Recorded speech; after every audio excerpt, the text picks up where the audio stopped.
मैं हूं शकील अहमद और आप देख रहे हैं न्यूज़ मैक्स। संयुक्त राष्ट्र महासभा में एक प्रस्ताव पास हुआ है। पूरी दुनिया में जिस तरह से इस्लामोफोबिया बहुत तेज़ी के साथ फैल रहा है और जिस तरह से मसाजिद के ऊपर हमले, मुस्लिम औरतों के ऊपर अगर वो बुर्का पहनी हुई हैं उनके ऊपर हमले, इसको लेकर एक प्रस्ताव रखा गया पाकिस्तान के जरिए संयुक्त राष्ट्र महासभा में, और उस प्रस्ताव का जो है विरोध फ्रांस और भारत ने किया और उस पर जो आपत्ति जताई वो भी मैं आपको बताऊंगा। लेकिन उसके बावजूद ये प्रस्ताव पास हो गया और पूरी दुनिया में 15 तारीख को ये डे मनाया जाएगा। क्या है पूरा मामला, देखिए इस रिपोर्ट में। संयुक्त राष्ट्र महासभा ने 15 मार्च को इस्लामोफोबिया का मुकाबला करने के लिए अंतर्राष्ट्रीय दिवस मनाने के लिए पाकिस्तान द्वारा लाए गए प्रस्ताव को अपना लिया है। इस्लामिक सहयोगी संगठन OIC के 57 सदस्यों के अलावा चीन और रूस सहित 8 अन्य देशों ने प्रस्ताव का समर्थन किया। प्रस्ताव पेश करते हुए संयुक्त राष्ट्र में पाकिस्तान के राजदूत मुनीर अकरम ने कहा कि इस्लामोफोबिया एक वास्तविकता है और ये प्रवृत्ति बढ़ रही है, इसे दूर किया जाना चाहिए। उन्होंने महासभा में कहा कि मुसलमान व्यक्तियों और समुदाय के प्रति भेदभाव, शत्रुता और हिंसा के ऐसे कार्य उनके मानव अधिकारों का गंभीर उल्लंघन है। ये उनके धर्म और विश्वास की स्वतंत्रता का उल्लंघन करते हैं।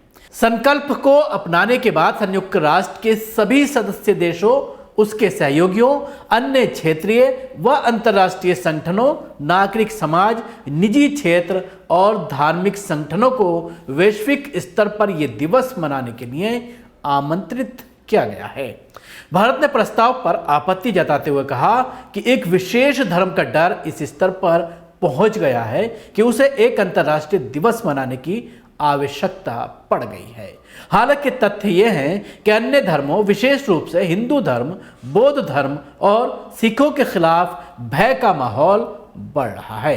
संयुक्त राष्ट्र में भारत के राजदूत TS तिरुमूर्ति ने कहा है कि इस्लामोफोबिया पर प्रस्ताव पारित होने के बाद अन्य धर्मों पर भी इसी तरह के प्रस्ताव पारित किए जा सकते हैं और संयुक्त राष्ट्र एक धार्मिक मंच बन सकता है।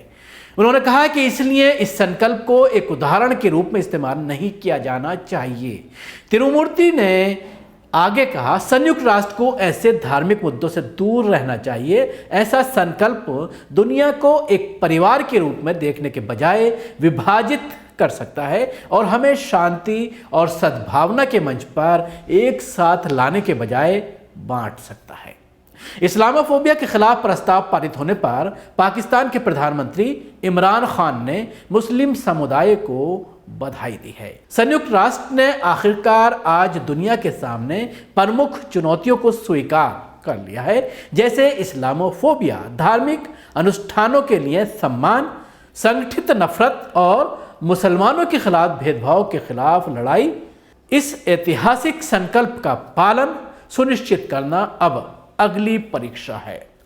UN में फ्रांस के स्थायी प्रतिनिधि निकोलस डी ड्रेवे ने भी इस प्रस्ताव पर अपना मत रखते हुए कहा कि इस्लामोफोबिया से निपटने के लिए एक अंतर्राष्ट्रीय दिवस मनाने वाला प्रस्ताव सभी तरह के भेदभाव के खिलाफ लड़ाई का जवाब नहीं देता है। उन्होंने सवाल किया, क्या हमें हर धर्म को समर्पित करने के लिए दिनों को तय करने की उम्मीद करनी चाहिए? प्रत्येक वर्ग के विश्वास या गैर विश्वास के लिए इन सभी मांगों को पूरा करने के लिए साल में पर्याप्त दिन नहीं हो सकते हैं?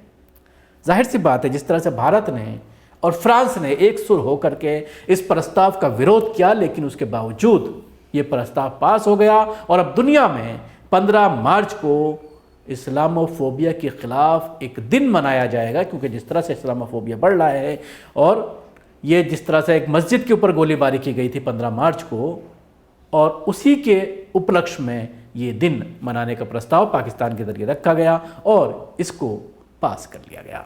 शुक्रिया। आपको हमारी कोशिश कैसी लगी ज़रूर बताएं। हमारे YouTube चैनल को सब्सक्राइब करना ना भूलें। इसके साथ ही बेल आइकन जरूर दबाएं। अगर आप ये वीडियो फेसबुक पर देख रहे हैं तो पेज को लाइक करें, उसके साथ ही फॉलो भी करें। धन्यवाद।